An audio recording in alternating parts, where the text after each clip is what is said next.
Howdy y'all, and welcome to the 10 at 10 for November 19th, 2024. I'm Matt, that's my brother Tim, and we're MrMaple.com.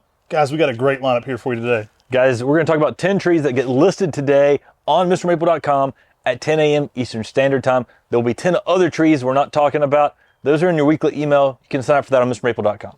All right, let's get right into it. We've got Pinostrobus Mini Twist. This is an amazing dwarf compact pine. Yeah, what I love about this tree is its compact nature, but the twisting needles. The twisting needles are really what make this tree really stand out, and it gives some good kind of blue color out there in the garden. Yeah, this is going to work zones 3 through 8, typically around 4 to 5 feet tall in a 10-year period. Nice compact density to it. It has a real tough look to it. I think those twists to it, they'll really add a lot of texture to the garden, and they really accentuate lace leaf Japanese maples because that color contrast looks so great with dark maroon. Yeah, and adds that good evergreen interest out there in the garden. Since it's a conifer, make sure to give it plenty of good drainage. Guys, next up, we've got Acer Pomatum Nishikigawa in 1 gallons. Nishikigawa, always a fan favorite. These are good low grafts, guys, from the Buckholtz farm. These will develop some amazing fissured bark. You know, Nishikigawa is famous for being a tree you can use for bonsai or in the landscape. Nishikigawa will develop that kind of fissured older bark look to it. I absolutely love it when you get a big tree in the landscape. Has a very regal appearance to it. Underrated for fall color. We're a little past the fall color on these 1 gallons right now. Great fall colors, oranges with reds. I've had it be electric orange and red at the same time. Great durable tree too. It can handle a good bit of sun, zones 5 through 9, up to zone 8 in full sun very well. Yeah, sometimes known as the pine bark Japanese maple. The fissured bark just gives this tree the older appearance out there in the landscape. And that'll just give this really majestic feel, make the tree look like it's, 50, 100 years old when really it's only 10 years old out there. So, I mean, it adds a very unique perspective that way, but it's also really popular for bonsai because of that as well, because in a small container, you can give that appearance of a much older tree. Now, these are low grafts. I always let people know they are grafted, though. I recommend planting a grafted tree, then creating air layers or rooted cuttings from that for your bonsai material. It's a way to get endless content that way from your tree. They're going to grow a little bit faster in the ground as well, so you're going to get, larger caliper to it quicker. Typically, this one's going to put on over a foot of growth a year, typically around 12 to 14 feet, even in a 15-year span. So it gets out there, fills out nicely. Durability's off the charts. You're going to love this one, especially as it gets that older, regal appearance. We're going to be visiting, I hope, Maple Walk in Charlotte again soon. We filmed a walkthrough of that garden, and they have one of my favorite older Nishikigawas. You start to see that fissured bark, even out on the older branches, you have a really nice mature one. And wow, I mean, it really adds a lot of ornamental appeal, even when the tree's out of leaf. All right, guys, next up, we've got a great one for you. This is Lace Parasol. This is an ulmus that's going to work zone 6 through 9. Yeah, this is a native selection. It's found by Dr. Charles Keith, given to the J.C. Ralston Arboretum in Raleigh and introduced through NC State University. To me, this is such an elaborate and very beautiful tree. It's a winged elm, so it develops these really neat wings on the branching. But then this selection is also heavily cascading, so it creates this umbrella effect out in the garden. Pretty cool, comes from Charlie Keith. That's where the original hot blonde seedling was found at his arboretum. Awesome guy there. Guys, this one's typically going to be around 6 foot in 10 years. Awesome plant. Kind of gets that umbrella-like shape to it. I like to stake them up at first and kind of let them go. Very regal appearance to it in the landscape, though. It'll kind of mimic that of a big lace leaf Japanese maple, but give you completely different textures. I think you're going to love this one in the landscape. All right, Tim, what do we have next? Guys, we got a variegated incense cedar. We've got Mop and Glow. And this is an incense cedar, so it smells, it's got that fragrance to it, but you get this dark green appearance, but in sunlight, the tips are yellow variegated. So this is a next level Callicedrus decurrens. Really cool plant. This one's going to work zone 6 through 9 as well. Guys, give this one some sun where it does. You're going to get a lot of that splotching to it. Really a cool plant. This one's typically going to reach around 8 foot by about 4 foot wide. Really nice compact density to it. Mop and Go, kind of a play on the Mop and Glow. Mop and Glow, so you get the old Mop and Glow like back in the day products. I believe this one was named by Greg Rigby of Moppin, Oregon. So you get the Mop and Glow. Mr. Rigby knew what he was talking about when he selected this selection. This is named to Eleanor Rigby. I don't know. But this is a cool conifer. It's going to sell out quickly. Make sure you check out Fast today. Guess who's back? Back again. Mila's back. Tell a friend, guys. We got Mila on the 10 at 10. This is the next level maple. It's a selection by the late Dick Vandermatt. And to me, this is one of his best introductions. The colors in the spring are outrageous. You get some orange to reds. We've got a full cultivar breakdown here on the MrMaple Show. You can go check that out as well. But it's a vigorous grower, and it's just constantly beautiful. Mila, it hits a lot of top fives, guys. It is spectacular plant. It's one of my favorite by the late, great Dick Vandermeer, like Tim said. But this one, it's subtle. It hits you with a ton of different color changes. Has kind of a yellowish eye to it with almost purplish pink in the spring. It keeps changing. It gives you something each season. You know, Mila sells out anyway, but this is one that I think people should consider for bonsai in that spring flush like Phoenix or even DeSojo in that kind of category. It is a tree to behold in the landscape, though. It's one of the more colorful trees, and it catches my eye in every single season. I love the late summer new growth flushes on this. One of our fan favorites, guys. Great size this day on Mila as well. Check out these 1 gallons just in from the Buckholtz farm. Huge size 1 gallons. Huge. You're going to love these. Mila, it would be in my top 5. Like if I'm doing a top 5, Mila's in there. It's pretty high for me as well. I mean, the specimen we've got at Maplewood Gardens is just extremely beautiful. It's just narrow in its habit. Gives you some good orange fall color as well. The colors this thing keeps popping throughout the season is just very dramatic. And because of that, it adds a lot of flair to the garden. Grab you a Mila today on the 10 at 10. They won't last long. All right, let's bring it back. We got Acer Pomatum Ruby Day Sopia. This is a pastel reticulated Japanese maple that has a really nice, fun hooking habit. Yeah, this one kind of gets contorted. It's, you know, kind of in that reticulatum ghost-like structure. So you get that ghost reticulated foliage to it. But what I love about this one is the structure of the tree is completely different. You get an irregular, kind of a corkscrew, irregular shaped tree. It kind of puts on a multi-branch. It tends to not be, no two Ruby Day Sofias are the same. You get a very unique shape to them, which I think makes it super interesting. This is also one of my favorite fall color reds for a reticulated style.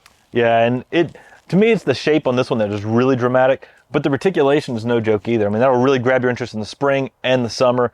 Give this thing some morning sun protection from the hot afternoon sun for really your best growth rate. But this is one of those trees that just let it get out there and make a specimen. And you're going to have something that you're going to really enjoy, especially as this thing starts getting more and more contorted.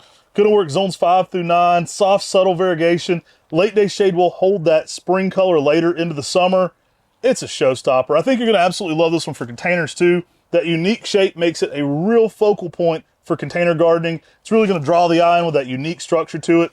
And you can kind of play with it too and kind of let it do its own thing. But it does not want to be like, you'd have to stake this one to make it, you know, conform to your typical upright Ghost Series type shape. It's not going to be shaped like Amber Ghost. It's going to kind of be a little all over the place, which is what I do like about this one. Yeah, and that's the thing that makes this tree interesting.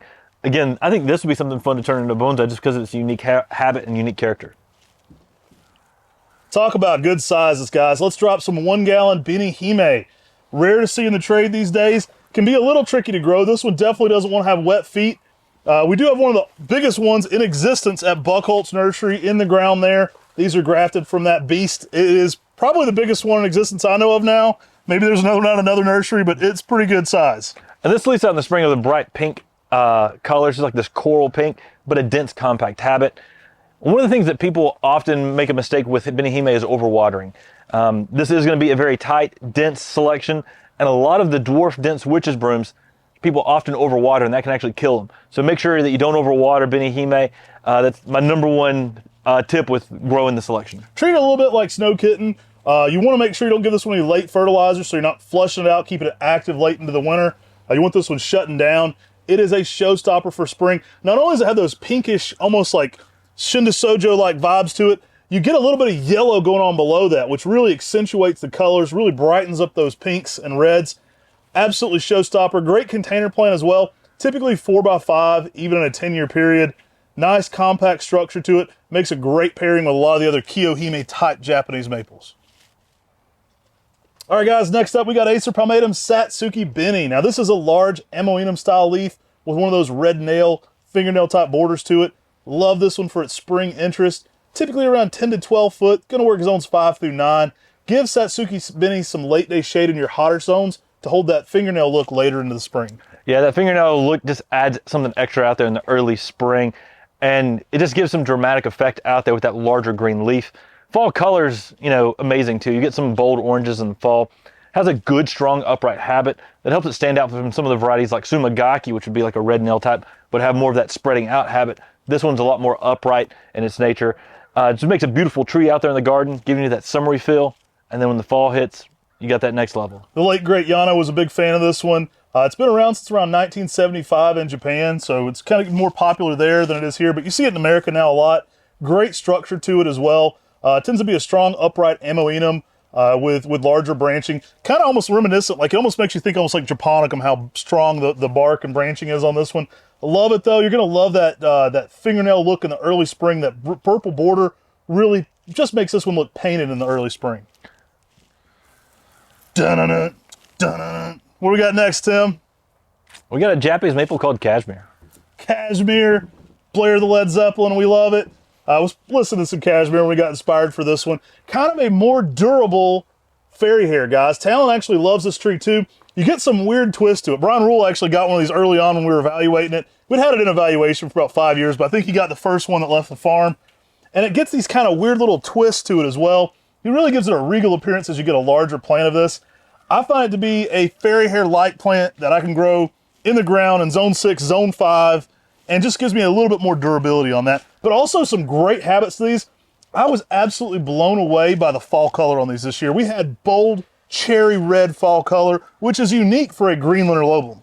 Yeah, I mean, we were seeing that and we're like, that definitely makes this tree stand out from Kotonuito. Now, the leaves themselves, they're a little more thread-like than Kotonuito. It's somewhere between fairy hair and Kotonuito, especially when it's leafing out.